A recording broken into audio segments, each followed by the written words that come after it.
Assalamualaikum warahmatullahi wabarakatuh.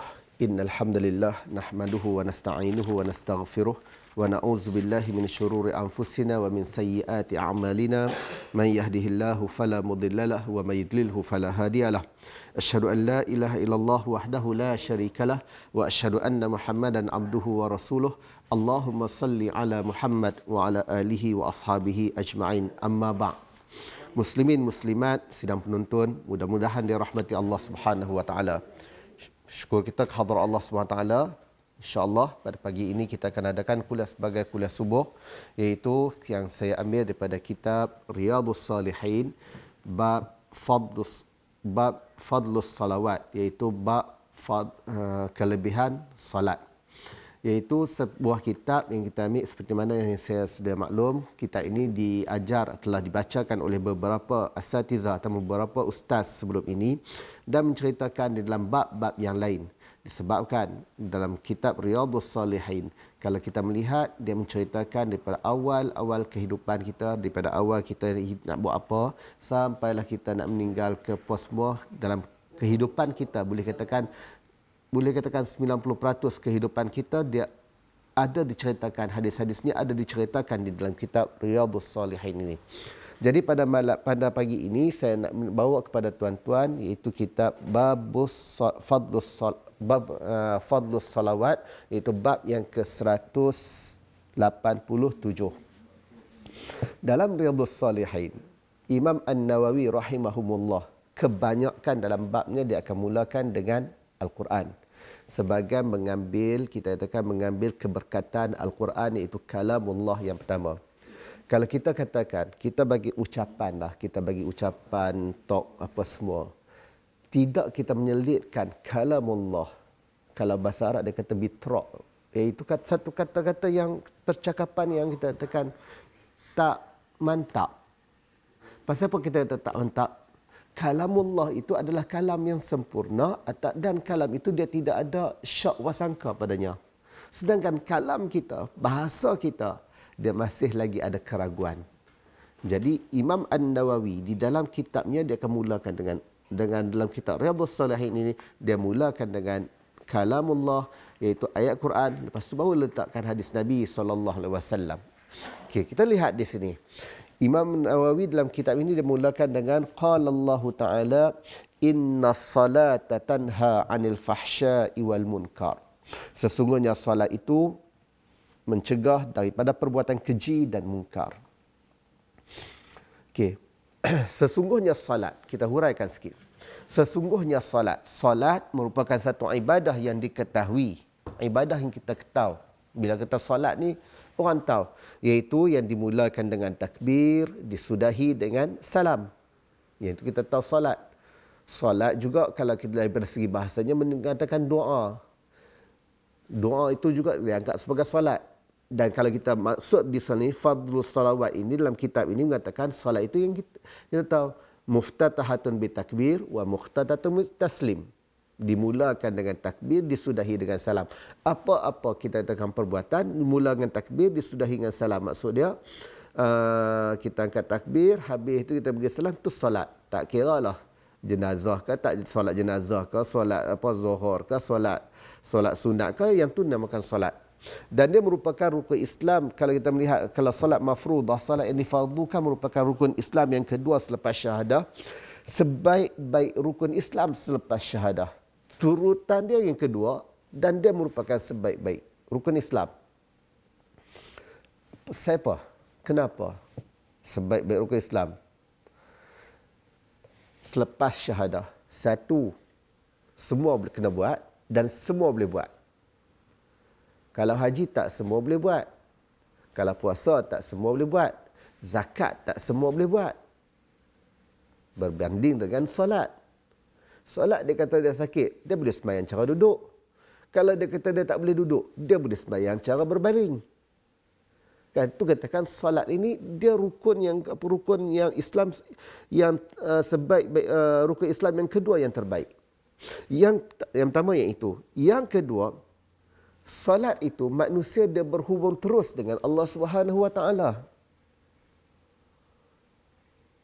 Macam mana kata berhubung terus? Sebelum ni saya pernah bacakan hadis Nabi SAW tentang seorang itu bermunajat dengan Allah Ta'ala, yang mana Allah Ta'ala berikan dalam hadis Qudsi, qasamtus salah ila nisfain, aku bahagikan salat kepada dua. Iaitu apabila seorang hamba mengatakan alhamdulillahi rabbil alamin, Allah Ta'ala menjawab hamadani abdi, hamba-Ku telah memujiku. Itu nak katakan kita berhubung dengan Allah Ta'ala, kita bercakap dengan Allah Subhanahu Wa Ta'ala melalui salat. Yang ketiga, dan kefarduan salat. Kefarduan salat Nabi Muhammad dia ambil terus di dalam peristiwa Isra' dan Mi'raj. Dia bukan hanya turun wahyu, tapi Nabi pergi berjumpa dengan Allah Subhanahu Wa Ta'ala untuk mendapatkan kefarduan salat ni.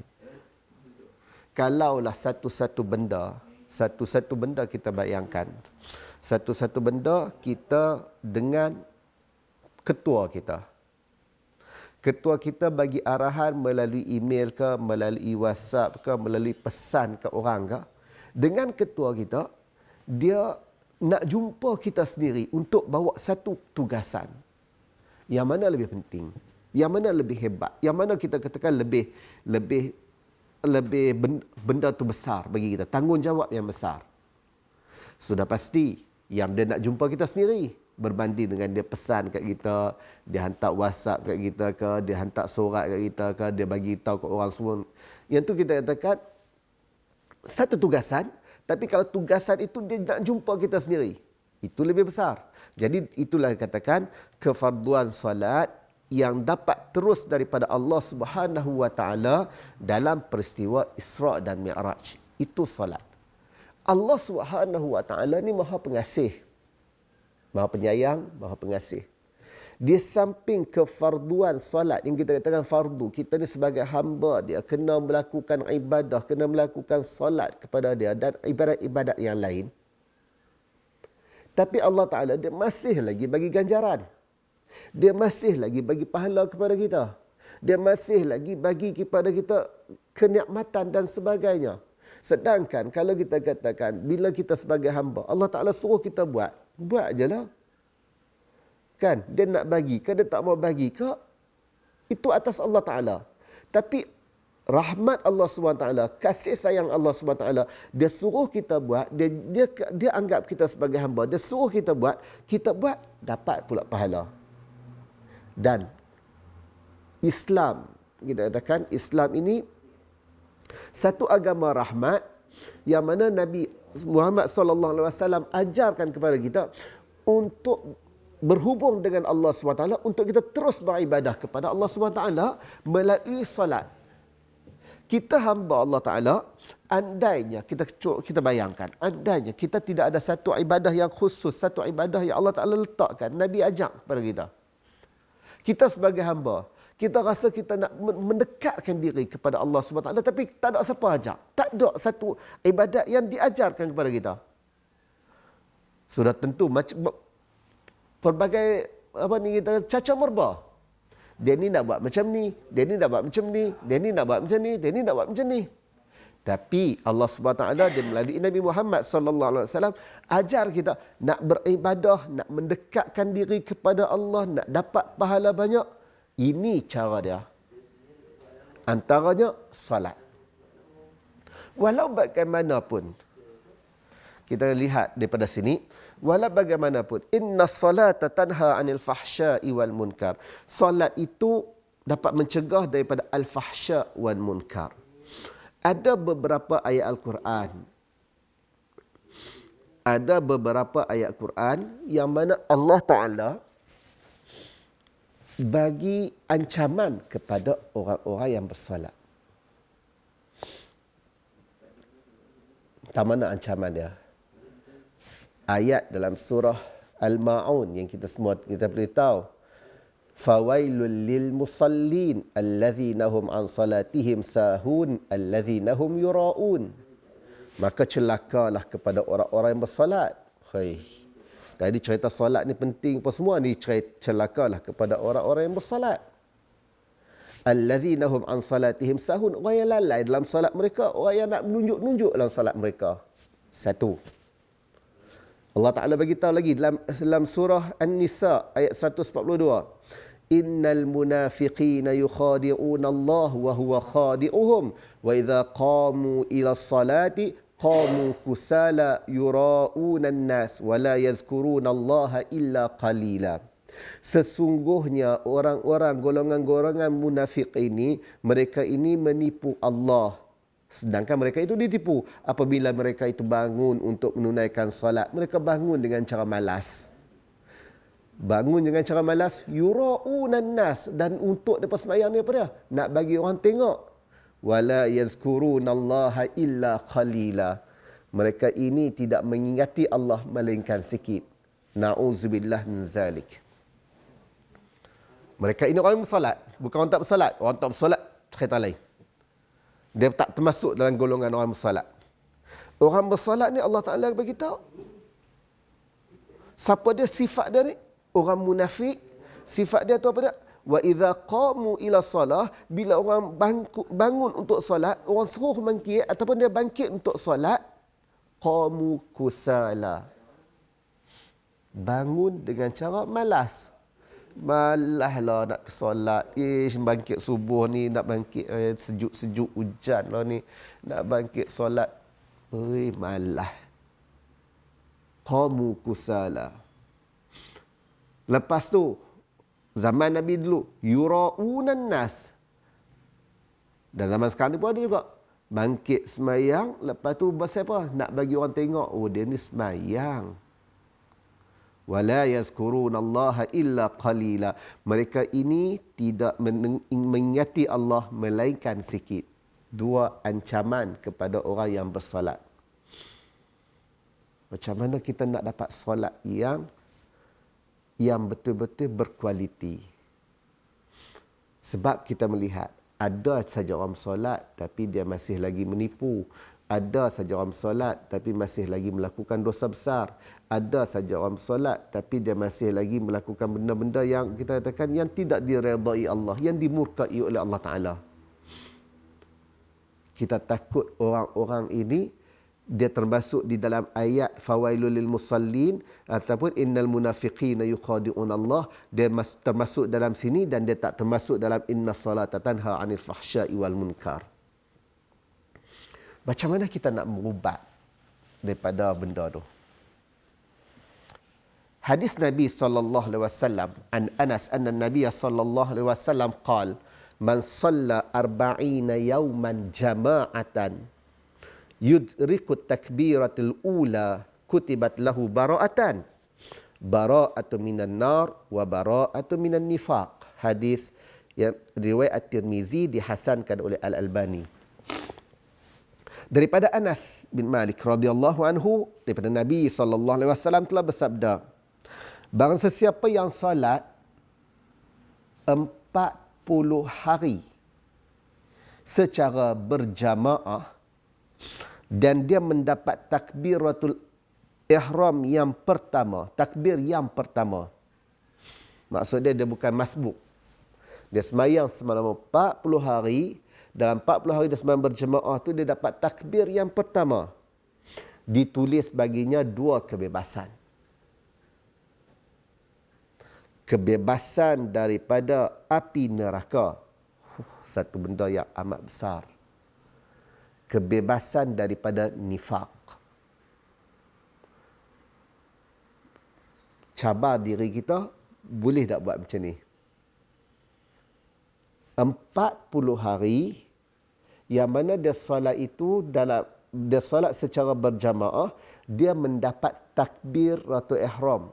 Dia mendapat takbir yang pertama. Maksud dia tidak masbuk. Kalau dia masbuk, terbatal.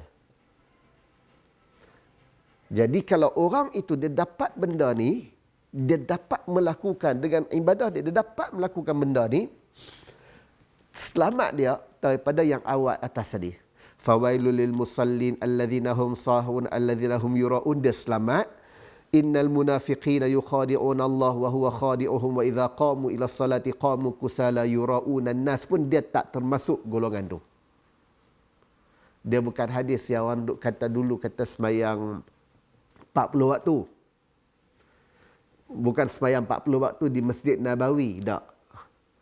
Kalau kita cerita sembahyang 40 waktu di Masjid Nabawi, memang Masjid Nabawi itu dapat pahala banyak. Memang kita katakan dapat ada kelebihannya yang tersendiri.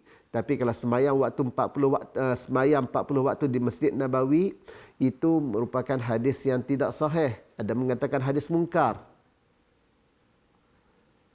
Yang betul ya, kalau kita melihat daripada hadis ini dihasankan oleh Albani walaupun ada sebahagian yang kata dhaif, mengatakan bahawa solat berjamaah itu selama 40 hari, bukan 40 waktu. 40 waktu tu dhaif. 40 hari yang tidak masbuk, rakaat yang pertama. Dia akan terlepas dengan dua benda. Satu, dia terlepas daripada neraka. Satu lagi, dia terlepas daripada sifat munafik. Okey, bila macam tu, kita dapat benda tu, kan? Kita solat, kita dengan bersungguh-sungguh, kita solat dengan menghadap kepada Allah Subhanahu Wa Taala, kita munajat kepada Allah Subhanahu Wa Taala. Kita terlepas pada yang tu, dan ada harapan kita mendapat seperti mana yang Allah Ta'ala katakan, innas salata tanha 'anil fahsya'i wal munkar. Sesungguhnya salat itu mencegah daripada perbuatan keji dan munkar. Apa maksud keji? Tanha 'anil fahsya'i wal munkar. Apa beza keji dan munkar? Keji dosa besar, dan perbuatan yang amat-amat jelek, tak elok. Sebahagiannya mengatakan perbuatan keji itu apa dia? Zina, liwat dan seumpamanya. Ada yang diterjemahkan ataupun kita melihat keji itu perbuatan yang sangat-sangat jelek, sangat-sangat tak elok. Mungkar selain pada itulah. Perbuatan itu tak elok juga, tapi taklah seteruk perbuatan al-fahsya, perbuatan keji tadi. Tadi saya katakan, macam mana ada orang solat tapi dia melakukan benda-benda yang tak baik apa semua. Sebab kalau kita melihat daripada sini, dia berkemungkinan besar dia tidak melakukan solat seperti mana yang dituntut. Kita katakan tadi solat itu kita bermunajat dengan Allah Subhanahu Wa Taala. Kita solat sendiri kita tak bermunajat. Bismillahirrahmanirrahim. Alhamdulillahirabbil alamin arrahmanir rahim maliki yaumiddin iyyaka na'budu wa iyyaka nasta'in. Bukan kita katakan salah bacaan Al-Quran itu, tapi munajat itu apabila alhamdulillahirabbil alamin Allah Taala jawab, arrahmanir rahim Allah Taala jawab. Yang tu tak mana? Bukan saya nak katakan di sini bukanlah Allah Taala tu macam kita nak jawab tu macam mana, tapi kita katakan dalam hal munajat kepada Allah Taala tu kurang. Kita tidak menghayati apa yang kita baca daripada surah Fatihah dan sebagainya. Itu katakan antara kita lihat antara solat kita tu mungkin kita katakan Allah Taala terima, mungkin tidak. Sebab dalam bab solat ni kita bermunajat dengan Allah Subhanahu Wa Taala, kita solat dengan Allah Taala ni. Kita tak tahu Allah Ta'ala tu terima ke tak. Kita mengharapkan terima. Kita nak tahu akaun kita, pahala kita tu, salat kita tu diterima ke tak di akhirat nanti. Sekarang ni kita mendakwa, kita salat, memang kita salat. Tapi kita takut yang tadi tu, fawailul lil musallin, lepas tu innal ladzina yukhadi'una Allah wa huwa khadi'uhum wa idza qam innal munafiqina ayat Quran, wa idza qamu ila salati qamu kusala yura'una nas, apabila mereka bangkit sembahyang mereka sembahyang dengan malas, tunjuk-tunjuk pada orang. Kita takut golongan tu. Nak kata kita sembahyang 40 waktu secara berjemaah dan dapat takbir ihram yang pertama. Alhamdulillah kalau ada orang yang mampu. Kalau katakan orang lain, tak semestinya ada mampu. Pak imam pun tak mampu kadang-kadang. Yalah imam kadang-kadang dia bertugas ikut jadual dia. Kan? Kalau dia tak jadi imam, kadang-kadang dia melambat juga. Jadi kita katakan nak sembahyang 40 waktu dengan takbir yang pertama tu payah. Adakah orang yang tak sembahyang 40 waktu tu takbir yang pertama tu tak kira solat dia? Solat dia tetap dikira. Tapi nak katakan dia terlepas dengan dua bara'ah, dia nak terlepaskan dengan dua benda. Nifak, neraka dan nifak tu dia tak terlepas. Kan? Jadi, kalau seorang tu, kalau seorang tu dia melakukan solat dengan bersungguh-sungguh menghadapkan diri dia kepada Allah Subhanahu Taala, insya-Allah dia akan terlepas daripada al-fahsya wal munkar. Sekurang-kurangnya dia tidak melakukan ibadat hari ini, dia kejahatan kemarin tidak diulangkan pada hari ini. Kalau kejahatan hari ini lebih jahat lagi, esok lebih jahat lagi, pikir balik macam mana dengan solat dia. Tang mana ada kekurangan solat. Allah Subhanahu Wa Taala tidak menipu. Okey, kita lihat kepada hadis yang pertama dalam Fadlus Salawat. Ini baru kita melihat kepada Fadlus Salawat. Tak, sebelum tu kita lihat kepada Salafus Salih. Sebelum saya tengok Fadlus Salat. Macam mana sahabat-sahabat dulu. Para tabi'in dahulu. Antara diceritakan iaitu antara dia Urwah bin Zubair. Dia ni antara fuqaha at-tabi'in. Dia ni terkena nak panah. Minta maaf. Badan dia ni sakit. Kaki dia ni sakit. Yang mana sakit kena potong kaki dah. Kena potong kaki. Sakit yang kena potong. Pada zaman dulu, dia bukan ada ubat bius. Dia bukan nak cerita ada ubat bius. Apa kita nak bius berbadan ke, nak bius satu badan ke, apa semua ke. Kan? Dia bukan nak kata perubatan canggih macam lah ni tak ada lah. Kalau ada pun dia taklah, kita katakan tak rasa sakit macam sekarang ni. Tapi diceritakan, wallahualam, diceritakan kepada kita, apabila dia ni terasa sakit dan dia kaki dia kena potong, apa yang dia minta? Dia minta supaya dia menunaikan solat. Apabila dia menunaikan solat, dia kata, masa aku solat tu potong kaki aku. Nak kata macam mana? Solat dia ni memang dia tumpu betul kepada Allah SWT. Dia tak ingat dah benda lain. Kalau kita lah tengah semayang, kita tahu orang nak potong kaki ni, tak terlepas kita. Jadi, potong kaki pi, macam mana pun, orang nak buat apa pi, macam mana pun. Dia otak dia tumpu kepada Allah SWT tanpa dia lihat kepada benda-benda lain, tak ada apa. Yang tu Urwah bin Zubair. Antara yang diceritakan kepada kita di sini. Okey. Seterusnya kita lihat kepada hadis yang pertama pada pagi ini, iaitu Fadlus Salawat dalam kitab kitab Riyadhus Salihin ini.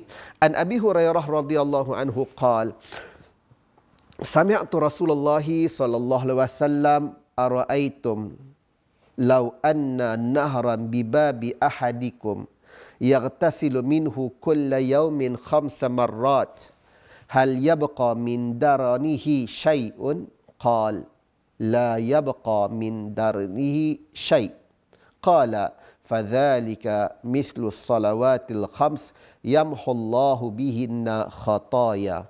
Hadis muttafaqun alaih. Saya akan huraikan sekali. Okey. An Jabir radhiyallahu anhu qala قال رسول الله صلى الله عليه وسلم مثل الصلوات الخمس كمثل نهر غمر جار على باب أحدكم يغتسل منه كل يوم 5 مرات. حديث رواه مسلم. المغزو بفتح غين المعجمة الكثير. وعن ابن مسعود رضي الله عنه أن رجلا أصاب من امرأة قبلة فأتى النبي صلى الله عليه وسلم فأخبره فأنزل الله تعالى وأقم الصلاة طرفي النهار وزلفا من الليل إن الحسنات يذهبن السيئات Faqala ar-rajul ilayya hadza? Qala li jami'i ummati kullihim. Hadis muttafaqun alaih. Wa an Abi Hurairah radhiyallahu anhu anna Rasulullah sallallahu alaihi wasallam qala as-salawatul khams wal jumu'ah ilal jumu'ah kafaratun lima bainahunna ma lam tughshal kabair. Seterusnya, wa an Utsman bin Affan radhiyallahu anhu qala sami'tu Rasulullah sallallahu alaihi wasallam yaqul ma min ri'ib muslim tahduruhu salatun maktubatun fayuhsinul wudu'ah wa khusyu'aha wa ruku'aha illa kanat kaffaratan lima qablaha minadh dhunub ma lam tu'ta kabiratun wa dhalika ad-dahru kullah. Hadis rawahu Muslim. Tengok maksudnya. Daripada Abi Hurairah radhiyallahu anhu katanya, aku mendengar Rasulullah sallallahu alaihi wasallam telah bersabda, apakah kamu melihat kalaulah sesungguhnya ada satu anak sungai di pintu rumah seseorang, dia mandi setiap hari 5 kali. Ada sungai depan rumah dia, depan pintu rumah dia ada sungai. Tiap-tiap hari dia mandi 5 kali. Bukan sekali, bukan 2 kali, 5 kali dia mandi. Adakah, Nabi tanya, adakah ada lagi kesan kotor kat badan dia? Sahabat kata dia tak kotor tak lekat kesan kotor kat badan dia lah, sehari 5 kali mandi. Nabi beritahu, begitulah perumpamaan solat 5 waktu. Allah Ta'ala akan memadamkan, menghilangkan dosa-dosanya, kesalahan-kesalahannya. Kalau siapa yang menunaikan solat, insya-Allah dosa-dosa kecil kita akan terhapus. Rahmatnya Allah Subhanahu Wa Ta'ala. Macam mana kita katakan tadi, Allah Ta'ala suruh kita buat. Dah suruh kita buat satu hal. Lepas tu dia bagi pahala pula kat kita. Kan? Itu kewajipan kita. Kita sebagai hamba dia. Memang kita kena buat pun. Sebab kita makan nikmat Allah Ta'ala terlalu banyak. Tapi di samping tu Allah Ta'ala suruh buat, dia beri pahala. Pahala tu apa dia? Allah Ta'ala ampunkan dosa-dosa kita. Hadis yang pertama. Seterusnya an Jabir radhiyallahu anhu qala Rasulullah sallallahu alaihi wasallam masalus salawati khamsi kamasalin nahrin ghamrin jarin ala babin ahadikum yaghtasilu minhu kulla yawmin 5 marrat. Hadis yang lebih kurang tadi daripada Jabir radhiyallahu anhu, katanya sesungguhnya Rasulullah sallallahu alaihi wasallam telah bersabda, perumpamaan salat 5 waktu seperti sungai yang mengalirkan air yang banyak di depan pintu rumah seseorang pada kamu, yang mana seorang kamu mandi 5 kali sehari. Seronok. Ada sungai depan rumah, kita mandi apa semua. Satu benda yang seronok. Bukan sekadar kata pahala, dosa dihapuskan. Satu benda yang seronok. Bayangkan, kalau kita boleh bayangkan, rumah kita, depan rumah kita tu ada satu sungai yang bersih, air dia berlaju apa semua, air dia yang banyak. Nak kata laju bahaya pula kan. Ayat yang banyak dan sebagainya. Kita boleh pergi mandi. Tiap-tiap hari kita mandi 5 kali. Di situ. Satu benda yang seronok. Satu benda yang kita katakan satu nikmat. Selain pada yang dianggap sebagai diampunkan, dihapuskan dosa-dosa itu. Seterusnya, hadis yang seterusnya. Wa Ibnu Mas'ud radhiyallahu anhu anna rajulan asaba imra'atin qublah. Sesungguhnya seorang lelaki dia ni telah memberi ciuman kepada seorang wanita. Kalau tak kahwin, cium ni berdosa. Seorang lelaki, dia pergi cium seorang perempuan. Dosa lelaki, hubungan lelaki ni, pergi cium, pegang tangan, dosa, pegang apa semua berdosa, tambah-tambah kita katakan cium. Kan? Dia pergi jumpa Nabi SAW, dia pergi cerita. Nak bertaubatlah. Dia rasa menyesal benda ni. Pergi cium perempuan, berdosa. Gentleman dia rasa menyesal, dia bagi tahu kat Nabi, aku dah cium perempuan apa semua. Allah SWT turunkan ayat Quran. Bila cerita tu, Allah Ta'ala turunkan ayat Quran, wa aqimis salata tarafain nahar wa zulufan minal lail innal hasanati yuzhibnas sayyiat. Dirikan salat di hujung siang beberapa saat di waktu malam dan beberapa saat di waktu malam. Sesungguhnya kebaikan itu menghilangkan kejahatan. Baik menghilangkan kejahatan. Kita buat baik, dosa-dosa kita akan hilang. Innal hasanat yuzhibna sayyi'at. Allah Ta'ala bagi tahu kata, kalau kita buat baik, dia akan menghapuskan dosa-dosa kita yang terdahulu. Macam mana? Maksud dia tu macam mana? Kalau kita dah melakukan satu-satu dosa, kan?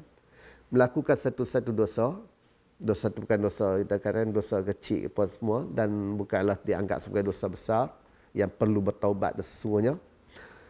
Kita istighfar, kita tolong balik, kita buat benda baik, dia akan menghapuskan dosa-dosa tu. Lepas tu, lelaki tadi, yang dia cium perempuan tadi, dia tanya Nabi, adakah ayat Quran ni turun kat aku seorang lah? Aku pergi cium perempuan, tiba-tiba Allah Ta'ala turunkan benda ni, lepas tu dia cerita kat Nabi, Allah Ta'ala turunkan ayat Quran tu, cerita untuk aku seorang ke? Nabi kata, tak. Ayat ni untuk keseluruhan umatku. Untuk keseluruhan umat. Jadi dalam ayat Quran ni mengatakan bahawa orang yang melakukan dosa, dia akan terhapus dengan solat. Jangan duk kata, kalau cium perempuan ni boleh hapus dosa dengan solat. Tak apalah. Kalau macam tu fikiran dia, tak apa, kita cium, kita solat, habislah dosa kita. Dia masuk dalam kategori tadi tu. Solat dia tu apa dia? Solat dia tidak dapat mencegah daripada al-fahsya' wal munkar. Yang tu termasuk dalam perkara munkar. Kalau kita katakan boleh, kalau dia ingat nak buat dosa lagi, dia kata tak apalah, buat dosa ni nanti Allah Ta'ala ampunkan, hapuskan apa semua. Dia permain-main lagu tu, dia tak termasuk inna salata tanha anil fahsya'i wal munkar. Solat dia tu ada benda yang tak kena kat dia. Ada benda yang tak berapa nak settle kat solat dia. Seterusnya kita lihat di sini ayat yang lain. Yang tadi kita, kalau hadis tadi menceritakan dia tu dah cium perempuan, lepas tu dia berjumpa dengan Nabi. Dia jumpa dengan Nabi tu untuk nak bertaubat. Bukan dia jumpa dengan Nabi tu dia nak tanya, nak menghalalkan cara tak. Dia jumpa dengan Nabi nak untuk bertaubat. Jangan kita melihat pada hadis ni untuk nak menghalalkan cara. Salah daripada segi konsepnya. Seterusnya kita lihat yang keempat. An Abi Hurairah radhiyallahu anhu anna Nabiy sallallahu alaihi wasallam qala as-salawatul khams wal jumu'ah ila al-jumu'ah kafaratun lima bainahunna ma lam tughshal kabair. Sembahyang 5 waktu Jumaat ke Jumaat. Hari ni Jumaat. Pasal bila bagi tahulah. Pasal bila hari perintah PKP ni, Sunday, Monday, Tuesday, Wednesday apa semua tu dah hilang dah. Sun, man apa semua dah hilang dah. Tinggal day. Nak kita hari ni Jumaat. Sembahyang 5 waktu Jumaat ke Jumaat dan ke Jumaat, kafarah di antara mereka. Maksudnya dosa ni akan diampunkan. Solat ni dengan solat ni diampunkan dosa dia. Solat ni dengan solat ni diampunkan dosa dia. Jumaat ni sampai Jumaat ni diampunkan dosa dia. Orang yang tidak meninggalkan solat ni. Kafaratul lima bainahunna ma lam tughshal kabair. Selagi mana seseorang itu dia tidak melakukan dosa-dosa besar. Apa dosa besar? Dosa besar? Syirik. Dosa besar ni satu dosa yang Allah Ta'ala janjikan kepada dia api neraka. Yang tu dosa besar. Buat ni dapat api neraka, ataupun buat ni dapat laknat Allah, buat ni dapat laknat daripada Nabi SAW. Dapat laknat api neraka, dosa besar. Okey, kalau orang tu, kita bagi contoh, apa contoh yang kita katakan yang kadang-kadang orang buat, yang orang tak sedap pun kata itu dosa besar. Menipu dalam perniagaan. Yang tu dosa besar. Kalau orang tu duduk semayang, dalam perniagaan dia menipu. Menipu ni macam mana? Antara menipu dalam perniagaan, yang kita katakan yang simple. Tipu timbangan. Kata benda ni bagus, padahal tak bagus. Kata benda ni dia ambil harga, dia jual dengan tak untung untung ambil tak balik modal. Sedangkan dia ada untung dia. Yang tu antara tipu dalam perniagaan. Dosa besar. Kalau orang yang jenis tu, dia tak termasuk dalam perjanjian hadis Nabi ni. Antara dosa besar yang mungkin orang tak sedap, mengumpat. Komplain sini, umpat dia ni. Umpat, walau kita katakan mengumpat orang ni. Dia ada tahap-tahap dia. Tahap-tahap macam mana? Kita umpat orang biasa yang dia tak terkenal, orang kampung biasa dekat rumah kita, kita mengata kat dia. Dosa besar. Kita mengumpat ketua kampung kita. Dosa besar. Kita mengumpat, kita katakan seorang ulama yang terkenal. Lebih besar daripada yang tadi orang kita umpat ketua kampung kita. Lebih besar daripada kita umpat orang kampung kita, ketua kampung kita. Kita umpat pemimpin kita, ketua negara kita. Dosa besar. Dosa besar macam mana? Besar daripada kita umpat daripada tadi. Sebab bila kita mengumpat dengan cara apa cara pun, dia menyebabkan kesan kepada orang yang mendengar. Kalau dalam istilah sekarang ni dia kata membawang. Dia akan menyebabkan kesan. Orang hilang respect. Kan? Jadi benda tu kita katakan, kita orang yang semayang, kita orang yang buat haji, kita orang yang tunai zakat dan sebagainya. Kan? Benda tu rupanya solat kita apa semua tu dia tak menjadi kafarah kepada kita. Tak jadi kafarah lah. Pasal kita ada melakukan benda-benda dosa-dosa besar. Hadis Nabi SAW mengatakan bahawa malam tursyal kabair, selagi mana orang itu tidak melakukan dosa besar, dia kafarah. Kita katakan kita solat zuhur sampai asar, kita tak mengata orang puas semua, alhamdulillah, diampunkan dosa kita. Asar sampai maghrib, kita tak mengata ke orang, kita tak buat dosa besar, kita tak ambil barang orang dengan cara tipu dan sebagainya, cara helah apa semua, diampunkan dosa kita. Mai maghrib sampai isya, tiba-tiba kita tengok berita, kita mengata dan sebagainya. Ada benda yang kita umpat dan di situ dosa-dosa kita tidak diampunkan. Ruginya kita melakukan dosa-dosa besar ni. Dosa besar ni macam mana? Kita kena bertaubat. Dia beza dengan dosa kecil, kita kena pakai istighfar dan sebagainya. Kan? Seterusnya, antara dosa-dosa besar lagi kita katakan selain pada mengumpat, banyaklah menipu, buat menipu, lepas tu mencuri. Kalau kita katakan mencuri itu mungkinlah orang katakan mencuri secara direct ni mungkin orang tak payah nak buat. Zaman sekarang ni orang yang semayang tak payahlah nak buat. Tapi helah mengambil yang bukan hak, yang tu pun termasuk dosa besar. Apa dia? Mengambil bukan hak. Baru ni ada mufti cerita sikit. Saja beritahu di sini. Zaman sekarang ni masa PKP ni, masa zaman COVID ni, orang kena duduk rumah ni, ramai orang dapat bantuan. Nak dapat bantuan tu kita kena isi borang, kena isi benda maklumat butir-butir. Kita bagi butir-butir itu tak tepat. Menyebabkan kita dapat. Ingat, benda tu dosa besar. Ada orang cerita, minta maaf sebagai kita ambil ni. Bawa anak pergi sekolah, bawa kereta Mercedes. Kan? Kereta mewah. Dan kita memang semua orang tahu, dia ni memang orang kaya. Dalam borang untuk beasiswa, dia isi borang, dia tulis pendapatan dia RM2,000. Bila tulis pendapatan RM2,000, secara automatik dia akan dapat beasiswa. Pasal dengan isi rumah dia, dengan anak dia, dengan semua, dengan keluarga dia apa semua, dapat rumah dia, rumah banglo. kereta Mercedes, hantar anak mana kereta Mercedes apa semua. Dia dapat bantuan. Anak dia dapat beasiswa, anak dia dapat bantuan dan segala bantuan dan sebagainya. Kita tahu dia ni orang yang bersembahyang. Dan benda tu kita takut bila dia buat macam tu, solat dia itu tidak menjadi kafarah dosa-dosa dia.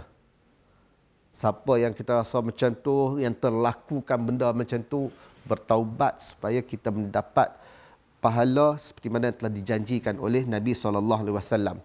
Itu yang hadis yang keempat. Dan seterusnya yang kelima.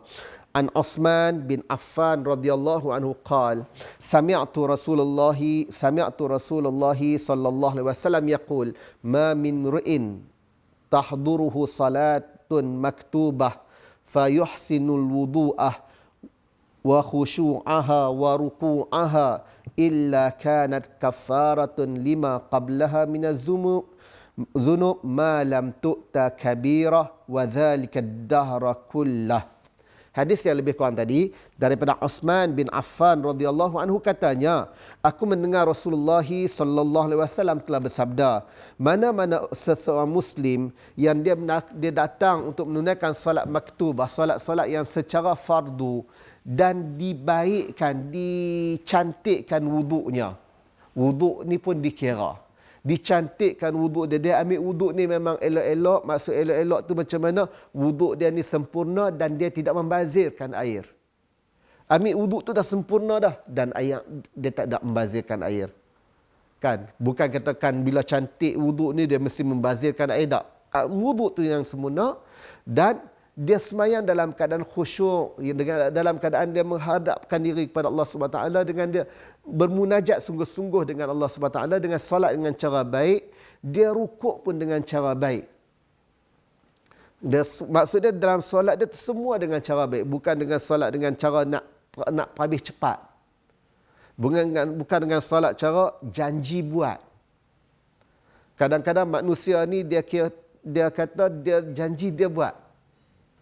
Kita pernah tengok dalam YouTube orang nak sembang solat tarawih ni dekat dengan solat tarawih dalam lebih kurang dalam 6 hari macam tu, dengan 7 hari 6 hari gitu kita nak Ramadan kan. Ada setengah dia nak mengejar jumlah rakaat. Aku boleh buat 20 rakaat. Dia nak mengejar jumlah rakaat. Dengan dia nak mengejar dengan jumlah rakaat tanpa dia apa yang dia solat, dia solat dengan cara cepat. Yang kita katakan tadi dengan bermunajat Al-Fatihah tu memang hilang dah. Lepas tu dengan surah pun tak ketahuan dah. Dengan solat dia tidak ada tamakninah dan sebagainya. Kalau macam ikut hadis Nabi SAW yang saya katakan tadi, dalam hadis Nabi, dia perlu solat lain. Pasal dia tidak ada tamakninah. Dan tadi saya katakan terlepas. Saya katakan tadi, solat itu satu ibadat yang Allah Ta'ala tunjukkan kita pahala kita di akhirat.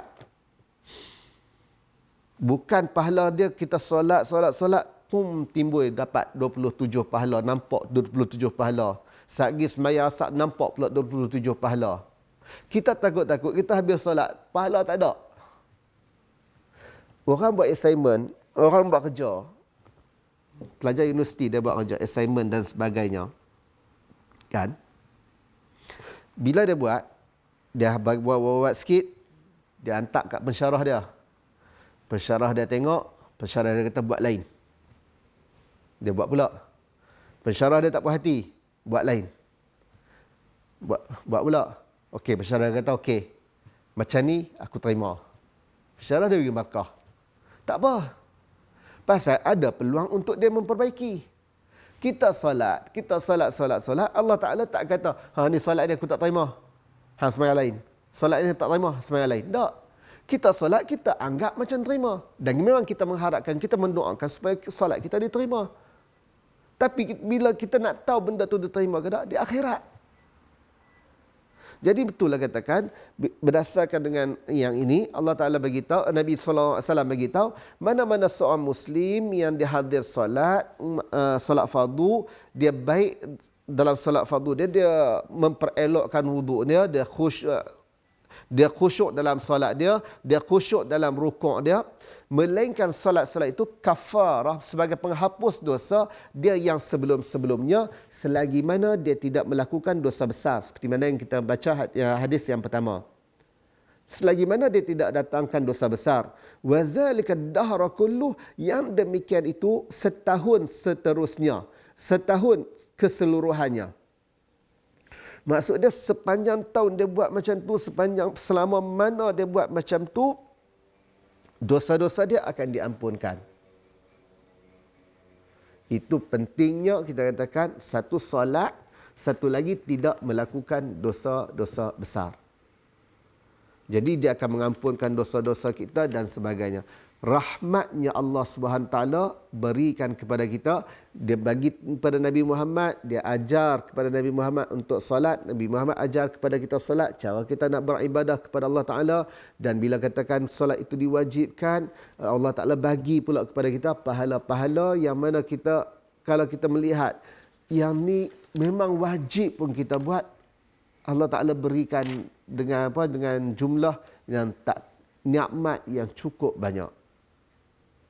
Itu nak beritahu pada kita, ini antara fadlu salawat, kelebihan kita menunaikan solat. Saya ulang, kalau kita melihat daripada sini, seperti mana yang kita baca dalam muqaddimah tadi, apabila seorang itu solat, Allah Ta'ala tanha anil fahsya wal munkar, mencegah daripada perbuatan keji dan perbuatan munkar. Tapi solat itu mesti solat yang berkualiti. Kalau solat itu tidak berkualiti, kita takut termasuk macam mana dalam mukadimah kita tadi, fawailul lil musallin, celakalah kepada orang-orang yang bersolat.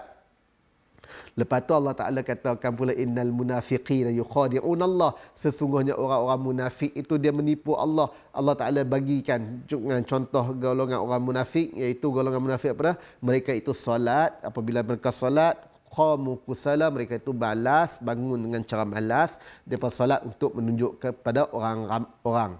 Jadi kalau kita ada sifat-sifat itu, kita takut ada sifat-sifat itu, nak bangkit sembahyang pun malas, lagi kalau aku tak sembahyang orang kata apa dan sebagainya, takut termasuk dalam ciri-ciri golongan munafik tadi.